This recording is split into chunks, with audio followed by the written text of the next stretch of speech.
আসসালামু আলাইকুম। আজকে আমরা আলোচনা করব প্রেজেন্ট কন্টিনিউয়াস টেন্স কিংবা প্রেজেন্ট প্রোগ্রেসিভ টেন্স নিয়ে। প্রেজেন্ট কন্টিনিউয়াস টেন্স বলতে বোঝানো হয় বর্তমানে কোনো কাজ চলছে, অর্থাৎ ঠিক এই মুহূর্তে কোনো একটা কাজ চলতেছে, এমন কোনো ভার্বকে আমরা প্রেজেন্ট কন্টিনিউয়াস টেন্স বলে থাকব। কিংবা নিকট ভবিষ্যতের কোনো পরিকল্পনা যদি বুঝিয়ে থাকে, সেই ভার্বটাকে আমরা প্রেজেন্ট কন্টিনিউয়াস টেন্স বলে থাকবো। যেমন আমরা যদি বলি she is talking on the phone, অর্থাৎ সে ফোনে কথা বলতেছে। Like she is talking on the phone, অর্থাৎ সে মানে ঠিক এই মুহূর্তে ফোনে কথা বলছে। And we are meeting our teacher tomorrow, অর্থাৎ আমরা আগামীকাল আমাদের শিক্ষকের সাথে সাক্ষাৎ করব। তার মানে হচ্ছে আগামীকালের খুব কাছাকাছি কোনো একটা ভবিষ্যতের পরিকল্পনা, মানে ফিউচার অ্যারেঞ্জমেন্ট যেটাকে আমরা বলে থাকি, সেটাও যদি বোঝানো হয়ে থাকে, ওই ধরনের সেন্টেন্সও যদি আমরা লিখি, তাহলেও সেটা প্রেজেন্ট কন্টিনিউয়াস কিংবা প্রেজেন্ট প্রোগ্রেসিভ টেন্সের অন্তর্ভুক্ত হবে। এবং আরেকটা বিষয় যেটা হচ্ছে পরিবর্তনশীল অবস্থা যদি বুঝিয়ে থাকে, যেমন ধরো আজকের ওয়েদারটা খুবই গরম, কিন্তু বেলা যতই গড়াচ্ছে ঠিক ততই হচ্ছে পরিবর্তন হইতেছে, আস্তে আস্তে ঠান্ডার দিকে যাচ্ছে। যেমন আমরা লিখেছি এখানে the weather is getting colder, অর্থাৎ আবহাওয়াটা কিছুটা আবহাওয়াটা ঠান্ডা হচ্ছে, তার মানে গরম ছিল, ধীরে ধীরে পরিবর্তন হচ্ছে। এই ধরনের পরিবর্তনশীল কোনো অবস্থাকে যদি আমরা বুঝিয়ে থাকি, তাহলে সেটাও আমাদের প্রেজেন্ট কন্টিনিউয়াস টেন্স কিংবা প্রেজেন্ট প্রোগ্রেসিভ টেন্স হবে।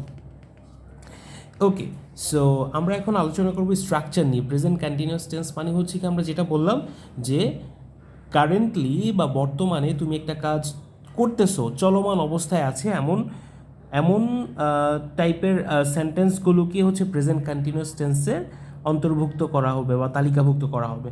সো আমরা যদি স্ট্রাকচারের দিকে তাকাই, তাহলে অ্যাফার্মেটিভ সেন্টেন্স দেখো খুবই সহজ। সাবজেক্ট বসবে প্রথমত, অ্যান্ড দেন হচ্ছে আমাদেরকে এম ইজ আর এর মধ্য থেকে যে কোনো একটা ভার্ব আমাদের আনতে হবে, প্লাস ভার্ব প্লাস আইএনজি, এরপর হচ্ছে অবজেক্ট। তার মানে দেখো আমাদের এখানে যে মেইন ভার্বটা আছে, মেইন ভার্বের সাথে আইএনজি যুক্ত করতে হবে, তাই না? যেহেতু আমাদের মেইন ভার্বটা আর হচ্ছে বেস ফর্মে থাকতেছে না, এর সাথে হচ্ছে আমাদেরকে আইএনজি যুক্ত করতে হচ্ছে। সুতরাং এই কাজটা করার জন্য আমাদেরকে এখানে একটা হেল্পিং ভার্ব আনতে হবে। সো এই তিনটা ভার্বকে আমরা বলবো হেল্পিং ভার্ব কিংবা অক্সিলারি ভার্ব, সাহায্যকারী ক্রিয়া আর কি। এবং এই ভার্ব তিনটার বেস ফর্ম আমরা আগে পড়েছিলাম বি থেকে এই তিনটা ভার্ব উচ্চারিত হয়েছে। সো মোদ্দা কথা হচ্ছে আমাদের প্রেজেন্ট কন্টিনিউয়াস টেন্সের যে স্ট্রাকচার, সেটা হচ্ছে subject plus am is are plus verb plus ING, তারপর হচ্ছে অবজেক্ট। যেমন খুব সহজ আমরা যদি বলি like they are playing football, এখানে দে হচ্ছে সাবজেক্ট আর এই প্লে হচ্ছে আমাদের প্রিন্সিপাল ভার্ব, তাই না? দেখো এখানে কিন্তু প্লে নাই, প্লের সাথে আমরা একটা আইএনজি যুক্ত করে দিয়েছি, এটা হয়ে গেছে প্লেয়িং। সো মেইন ভার্বটার মধ্যে যখন পরিবর্তন ঘটবে, তার মানে সেই পরিবর্তনটা ঘটার জন্য এই একটা হেল্পিং ভার্বের ভূমিকা আছে। সুতরাং আমরা দে আর প্লেয়িং ফুটবল লিখতে হবে, সাবজেক্ট প্লাস আর প্লাস ভার্ব প্লাস আইএনজি, এখানে প্লে হচ্ছে মেইন ভার্ব, তার সাথে আইএনজি প্লেয়িং, দেন হচ্ছে অবজেক্ট, তাই না? সো আমরা যদি নেগেটিভ সেন্টেন্স করি, অর্থাৎ এই অ্যাফার্মেটিভ সেন্টেন্সটাকে যদি আমরা নেগেটিভ করি, তাহলে কি হবে? খুবই সহজ। আমরা যেমন প্রেজেন্ট ইনডিফিনিট টেন্সে সাবজেক্টের পরে আসলে অ্যাফার্মেটিভ সেন্টেন্সকে নেগেটিভ করতে গেলে যেমন ডু ডাজ ডিড নিয়ে এসেছিলাম, ডু এবং ডাজ নিয়ে এসেছিলাম, এখানে কিন্তু সেরকম দরকার নেই, কারণ আমাদের এখানে অলরেডি অ্যামিজার মানে অক্সিলারি ভার্বগুলা শুরু থেকেই আছে। সুতরাং এটাকে যখন আমরা নেগেটিভ করব, দেখো subject plus am is are plus not, অর্থাৎ এই অক্সিলারি ভার্ব কিংবা হেল্পিং ভার্বগুলোর সাথে নট যুক্ত করে দিলেই কিন্তু হচ্ছে, এখানে আর কোনো কাজই নাই, জাস্ট নট যুক্ত করে দিব, এটা নেগেটিভ হয়ে যাবে, plus verb plus ING plus object. পুরো স্ট্রাকচারটাই অ্যাজ ইট ইজ যেমন ছিল অ্যাফার্মেটিভে ঠিক তেমনই আছে, শুধু আমরা এখানে হেল্পিং ভার্বের সাথে একটা নট যুক্ত করে দিব। যদি আমরা এক্সাম্পলগুলোর দিকে তাকাই, দেখো দে আর নট প্লেয়িং ফুটবল, তারা ফুটবল খেলছে না, এখানে সব কিছুই ঠিক আছে, সাবজেক্ট, তারপর হচ্ছে সাবজেক্টের পরে একটা হেল্পিং ভার্ব আর প্লেয়িং ফুটবল, সো এই আর এর সাথে আমরা নট যুক্ত করে দিয়েছি, they are not playing football. They are playing football, তারা ফুটবল খেলছে, they are not playing football, তারা ফুটবল খেলছে না। We are not watching TV, আমরা টেলিভিশন দেখছি না। সো আশা করি বুঝতে পেরেছো। এবার যদি আমরা একটু ইন্টারোগেটিভের দিকে তাকাই, অর্থাৎ এই সেন্টেন্সগুলোকে কীভাবে আমরা প্রশ্নবোধক বাক্যে রূপান্তর করব, অর্থাৎ এই সেন্টেন্সটাকে আমরা কীভাবে আমরা খুবই বেসিক একটা ব্যাপার ইন্টারোগেটিভ করার ক্ষেত্রে, খুবই বেসিক একটা ব্যাপার যেটা আমরা জানি, সেটা হচ্ছে প্রশ্ন করার ক্ষেত্রে আমাদেরকে অক্সিলারি ভার্বগুলোকে সবার আগে নিয়ে আসতে হবে। সো এখানে আসলে ব্যতিক্রম কিছুই না, আমরা একটু আগে যেমনটা দেখেছিলাম, এখানে অ্যামিজার সাবজেক্টের পরে বসছে, আর ইন্টারোগেটিভ করার জন্য আমরা অ্যামিজারগুলোকে আগে নিয়ে আসবো, অর্থাৎ তিনটা থেকে যে কোনো একটা অক্সিলারি ভার্ব সাবজেক্টের উপর ডিপেন্ড করে যে অক্সিলারি ভার্ব হবে সেটাকে আমরা আগে নিয়ে আসবো, তারপরে সাবজেক্ট হবে, এবং বাদবাকি অ্যাজ ইট ইজ যেমন ছিল তেমনই।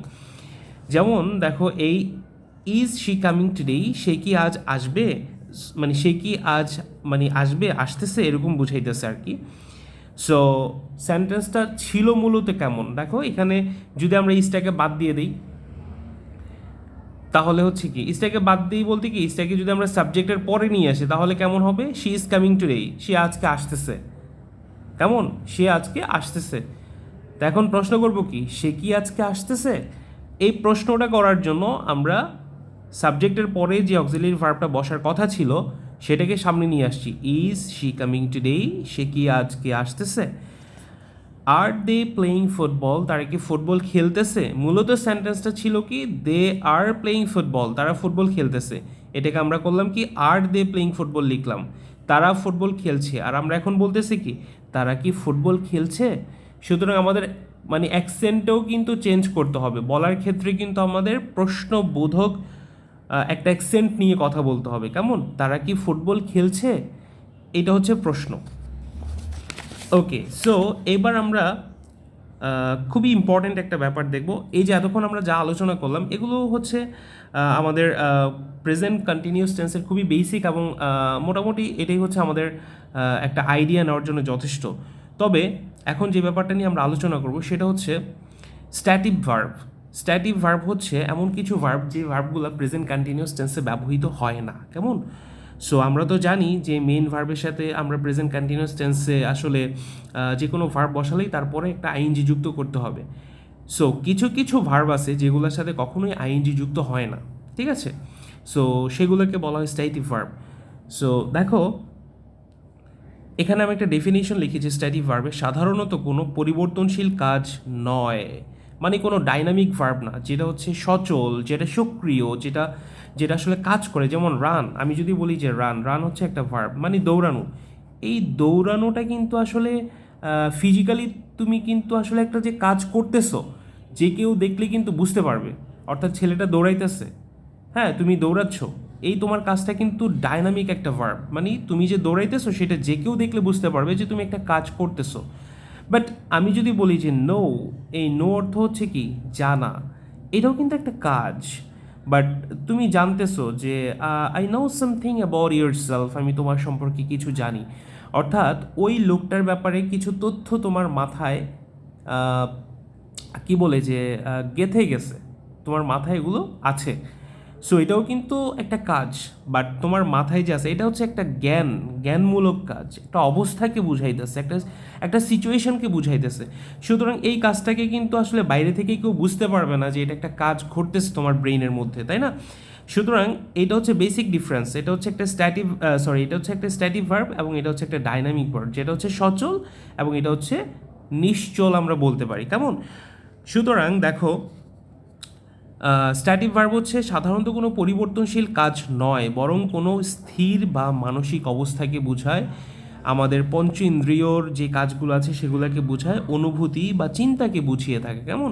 সো আমরা একটু আগে যে এক্সাম্পলটা ছোট্ট একটা ওয়ার্ড নিয়ে তোমাদেরকে বুঝাইলাম সেটাকে আমরা এখানে একটা সেন্টেন্স রূপে লিখেছি, দেখো একটু ভালো করে বোঝার চেষ্টা করো, খুব ইম্পর্ট্যান্ট একটা ব্যাপার। ডাইনামিক, আই এম রানিং, আমি দৌড়াচ্ছি, এটা কিন্তু একটা চলমান কাজ, তাই না। সুতরাং যে কাজটা দেখলে বোঝা যায় যে তুমি কাজ একটা না একটা কাজ করতেছো, ফিজিক্যালি তোমার এখানে স্ট্রেংথ ব্যয় হচ্ছে, তোমার শক্তি ব্যয় হচ্ছে, এই টাইপের ভার্বগুলোকে ডাইনামিক ভার্ব বলা হয়ে থাকে। আর দেখো, আই নো ইংলিশ, আমি ইংরেজি জানি, এটা কোনো কাজ না, এটা কোনো ফিজিক্যাল কোনো স্ট্রেংথ তোমার মধ্যে যাইতেছে না, বরং এটা একটা জ্ঞান বা একটা অবস্থাকে বুঝাইতেছে, কেমন? সো এটা হচ্ছে স্ট্যাটিক ভার্ব। সো চলো আমরা আরেকটু ডিপলি একটু বোঝার চেষ্টা করি যে স্ট্যাটিক ভার্বের আসলে ইম্প্যাক্টটা কী প্রেজেন্ট কন্টিনিউয়াস টেন্স কিংবা প্রেজেন্ট প্রোগ্রেসিভ টেন্সে, কেমন? সো দেখো বিভিন্ন রকমের স্ট্যাটিক ভার্ব আছে। সো আমরা এগুলো নিয়ে একটু আলোচনা করি। দেখো ভার্ব অফ পজিশন, যেটা দ্বারা মালিকানা বা অধিকার বুঝিয়ে থাকে, কেমন? যেমন হ্যাভ আছে, ওন, বিলং, এগুলো হচ্ছে স্ট্যাটিক ভার্ব। যেমন আমি যদি বলি আই হ্যাভ আ কার, আমার একটি গাড়ি আছে, কেমন? আমি কিন্তু বলতে পারবো না আই অ্যাম হ্যাভিং আ কার, ঠিক আছে? বাট হ্যাভিং দিয়ে কিন্তু সেন্টেন্স হয়, কেমন? আমি একটু পরেই তোমাদেরকে পার্থক্যটা বুঝাইতেছি যে কিছু কিছু ভার্ব একই সাথে স্ট্যাটিভ এবং ডাইনামিক হয়ে থাকে যখন তারা ভিন্ন অর্থ প্রদান করে, ঠিক আছে? সো সেগুলো হচ্ছে আরেকটা আলোচনা। আমি একটু এটা সবার পরে এটা নিয়ে আলোচনা করব। দেখো প্রথমত বোঝার চেষ্টা করি ভার্ব পজিশনে কী আছে, হ্যাভ আছে, ওন আছে, বিলং আছে।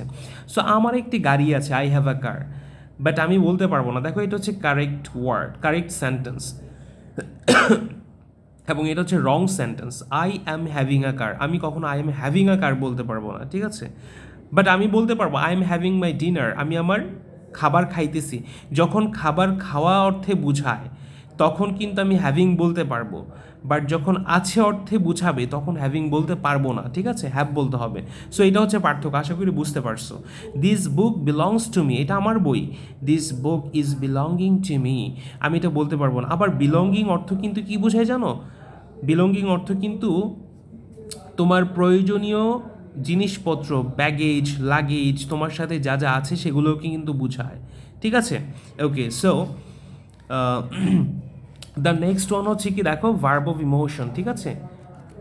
ভার্ব অফ ইমোশন আবেগ কিংবা কোনো অনুভূতিকে যদি বোঝায়, যেমন like, love, hate, prefer, want, need, hope, etcetera. So আমি যদি বলি যে সে চকোলেট পছন্দ করে, সে likes chocolate, she likes chocolate, but আমি কখনোই বলতে পারবো না she is liking chocolate, she is liking chocolate, এটা বললে ভুল হয়ে যাবে, ঠিক আছে? ওকে, সো তারপর দেখো verb of thinking or mental state, ঠিক আছে? চিন্তা বা মানসিক অবস্থাকে বুঝিয়ে থাকে। Know, believe, understand, remember, forget, agree, disagree, এগুলো হচ্ছে ভার্ব অফ থিঙ্কিং, কোনো চিন্তা বা মানসিক অবস্থাকে বুঝিয়ে থাকে। যেমন আমি বলছি আই নো দ্য অ্যান্সার, আমি উত্তরটা জানি, ঠিক আছে? But I am knowing the answer, this sentence is incorrect, ঠিক আছে? So I am knowing the answer বলতে পারবো না। Okay, then the next one verb of senses, ইন্দ্রিয় বা অনুভূতি, আমাদের যে পঞ্চেন্দ্রিয়ের যে ব্যাপারগুলো আছে, দেখো সি, আমরা চোখে দেখি, হিয়ার, কানে শুনি, স্মেল, আমরা নাক দিয়ে ঘ্রাণ নিতে পারি, ফিল, আমরা অনুভব করতে পারি, টেস্ট, আমরা জিহ্বা দিয়ে স্বাদ গ্রহণ করতে পারি। সো এই ব্যাপারগুলো কখনই হচ্ছে এগুলোর সাথে আইএনজি ব্যবহৃত হবে না। হ্যাঁ, ফিলের সাথে ফিলিং হতে পারে, বাট আমি একটু পরে যাচ্ছি সেটার ব্যাপারে।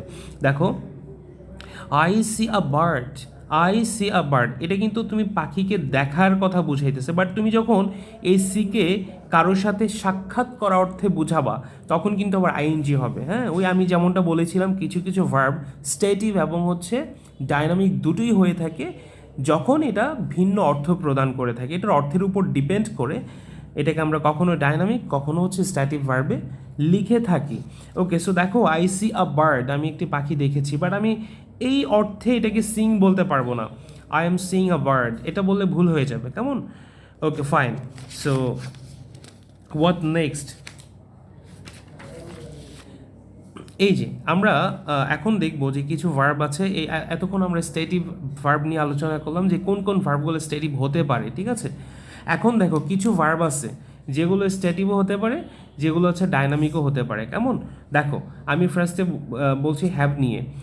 হ্যাভ যখন মালিকানা অর্থ বুঝাবে তখন সেটা স্ট্যাটিভ হবে, যখন খাওয়া কিংবা কোনো কিছু উপভোগ করা অর্থে বুঝাবে তখন সেটা ডাইনামিক হবে। অর্থাৎ তখন সেটাকে আমরা হচ্ছে আইএনজি যুক্ত করতে পারবো। স্ট্যাটিভের সাথে হচ্ছে আমরা আইএনজি যুক্ত করতে পারবো না, কেমন? এটার সাথে হবে না। আর এটার সাথে আমরা আইএনজি যুক্ত করতে পারবো, ডাইনামিকের সাথে পারবো, ঠিক আছে? সো যদি আমরা থিঙ্ক নিয়ে আলোচনা করি, দেখো যখন তুমি মতামতকে বোঝাবা তখন এটা স্ট্যাটিভ হবে, যখন চিন্তা করা অর্থে বোঝানো হবে তখন সেটাকে ডাইনামিক ভার্বে লিখতে হবে। সি, এটার অর্থ যখন কোনো কিছু দেখাকে বোঝায়, ঠিক আছে, কোনো কিছু দেখাকে বোঝায় তখন সেটি স্ট্যাটিভ হবে। আর যখন তুমি কারোর সাথে দেখা করবা, ফিজিক্যাল এখানে একটা মানে ইম্প্যাক্ট আছে, কারোর সাথে দেখা করবা, সাক্ষাৎ করবা, তখন সেটাকে ডাইনামিক করতে হবে। ফিল, অনুভব করা যদি বোঝায় তখন তখন সেটি স্ট্যাটিভ হবে, ঠিক আছে। অ্যান্ড যখন শারীরিক অসুস্থতা বোঝাবে, যেমন I am not feeling good today, ঠিক আছে। যেমন আমি আমি যদি বলি যে আমি না তোমাকে খুব ফিল করতেছি, আই ফিল ইউ, কেমন, আই ফিল ইউ, আমি তোমাকে অনুভব করছি, not I am feeling you. But যখন তুমি এটাকে বলবা যে আই এম নট ফিলিং, খেয়াল করতে পারছো কিনা দেখো, I am not feeling good today, মানে আজকে আমি ভালো অনুভব করছি না, মানে আমার শারীরিক অবস্থাটা ভালো না, ঠিক আছে। এখানে এখানে কিন্তু অনুভবকে বুঝাইতেছে না, মানে তোমার শারীরিক কন্ডিশনটাকে বুঝাইতেছে, একটা অবস্থাকে বুঝাইতেছে। So I am not feeling good today, আর এখন হচ্ছে আই ফিল ইউ, আমি তোমাকে অনুভব করছি। সো অনুভব করার অর্থে বুঝাইলে ফিল হবে, আর যদি শারীরিক অবস্থাকে বোঝায় তখন ফিলিং তুমি করতে পারো, ঠিক আছে। Okay fine, the next one, look, মানে হচ্ছে কি চেহারা, অবস্থা, ঠিক আছে, চেহারা বা অবস্থা।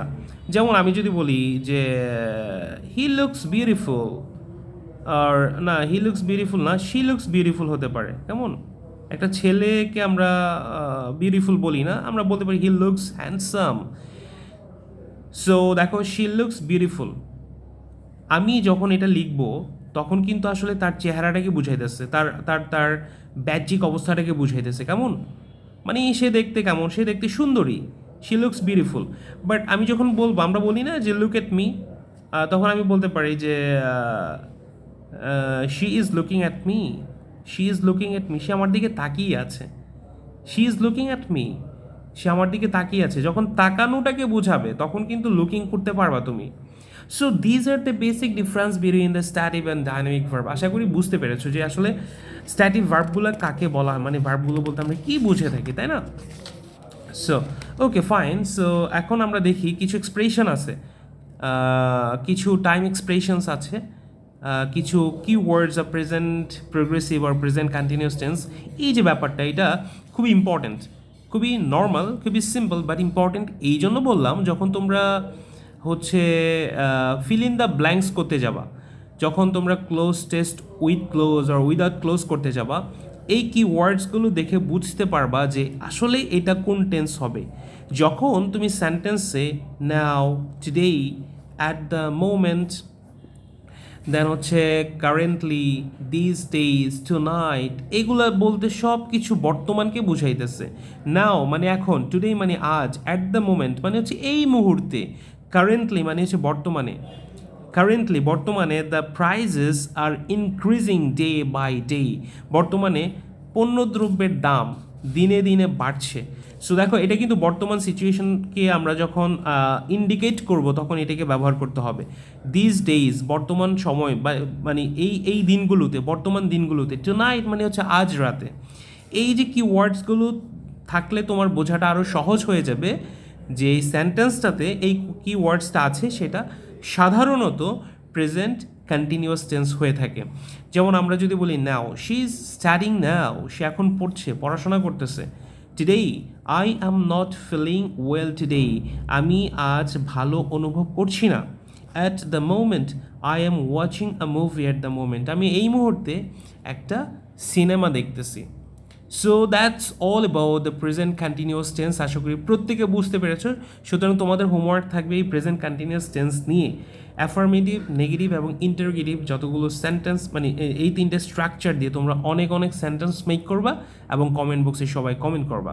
গুড বাই, আল্লাহ হাফিজ।